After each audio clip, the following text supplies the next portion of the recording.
જય જલારામ। હું એડવોકેટ જય ભારત ધામેચા રાજકોટ। છેલ્લા 2-3 દિવસથી રઘુવંશી સમાજ તેમજ જલારામ ભક્તોમાં એક ઉગ્રતા છે કે જ્ઞાન પ્રકાશ સ્વામી વીરપુર ધામ પધારી પૂજ્ય જલારામ બાપાના ધામે આવી તેમના ચરણોમાં શીશ ઝુકાવી અને માફી માગે, કારણ કે તેઓ દ્વારા અશોભનીય ટિપ્પણીઓ કરવામાં આવી છે। ત્યારે આજ રોજ રાજકોટ પોલીસ કમિશનર કચેરી ખાતે મારા દ્વારા એક અરજી આપવામાં આવી છે, જે ગુનો નોંધવાની અરજી છે। આ અરજીમાં ભારતીય ન્યાય સંહિતાની કલમ 298, 299,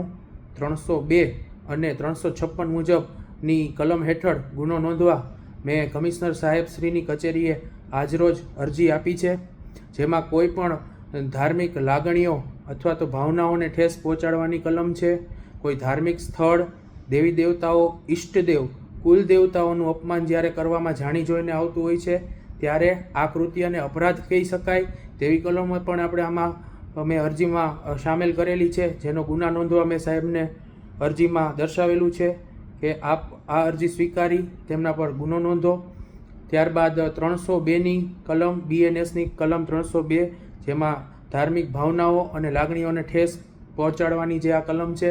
તેની પણ રજૂઆત મેં તે અરજીમાં સામેલ કરેલ છે અને બદનક્ષીની કલમ 356 BNSની તે મુજબ પણ કાર્યવાહી થાય તેવી અરજી મેં આજ રોજ રાજકોટ પોલીસ કમિશનર સાહેબશ્રીને રૂબરૂ જઈ ઇન્વર્ટ કરાવેલ છે।